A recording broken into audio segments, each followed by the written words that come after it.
towers and never-ending ziggurats, all passing below him at blinding speed as he flew over them toward some distant Ophidian animation, a dark, lightning-filled billow that somehow remained in the distance no matter how fast Philip traveled toward it. How he kept his wits, he was never certain. Somehow, however, he managed to remain collected. Something within him recognized the discordant jumble of shapes and forms, some unknown instinct buried in his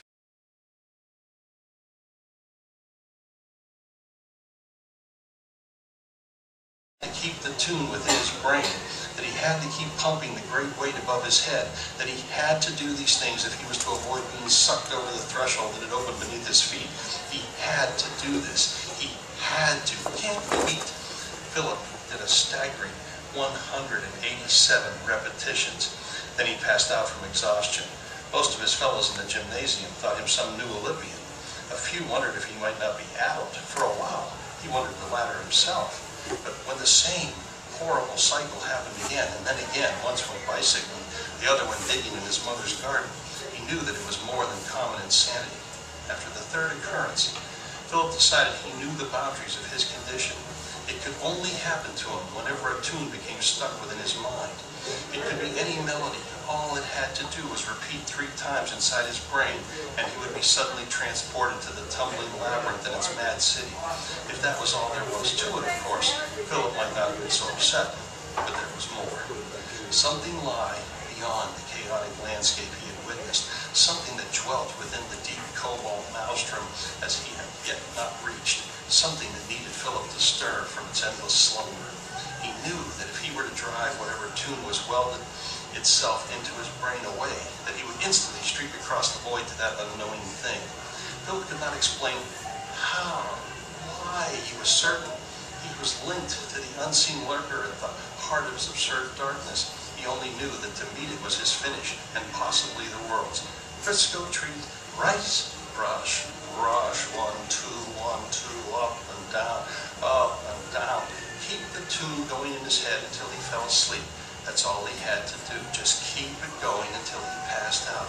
And then the mad landscape would disappear. The doorway would shut. The other dimension would vanish. Whatever the case, whatever it was, if he could keep the tune going and work himself to exhaustion, doing exactly what he was doing at the moment the tune had started, then he would be safe. But this morning, Philip Pennington was not pumping iron or trenching the earth. He was not tired. He had only been awake for 20 minutes while brushing his teeth. He had cracked open his bathroom window just an inch, just for the breeze, the feel of the morning air. An aroma stole in through the disastrous space. He recognized it, that wonderful rice his mother had always made every Friday, a treat for those nights when his father worked the late shift, a heaping plate, delicious steamed chicken and peas mixed with the golden salt and peppered rice, and he and his mother would clank their glasses one against the other and sing the rice song, "The flavor can't beat me," for 3 hours and 28 minutes. Philip Reddington had brushed his teeth. He had squeezed additional paste into his mouth, spit mouthful after mouthful of minty foam into the sink, always scrubbing, constantly scrubbing, the plastic bristles wearing away, microscopically pricking and cutting his gums, minty blood drooling over his chin, down the front of his chest. Within the mirror before him, the raging, iridescent city beckoned, welcoming him, knowing him, sending out waves of terrible invitation. Philip stared helplessly, eyes wide, unblinking, his left arm blistered with burning soreness, his wrist ached with a pain staggering on toward insanity. How, wondered Philip, how do you exhaust yourself scrubbing your teeth? By the 7th hour, he knew it was impossible. He was still wide awake, and yet he could barely go on. His left arm braced on the counter, his right dragging his hand back and forth, screamed with agony. Flavor, flavor, can't be beat. No use. Can't do it. Not this time. No use. And then, the inevitable defeat. Minutes shy of the 9th hour, the jingle finally began to fade from within his mind. His shattered brain simply could not whistle its way through the meager collection of notes again.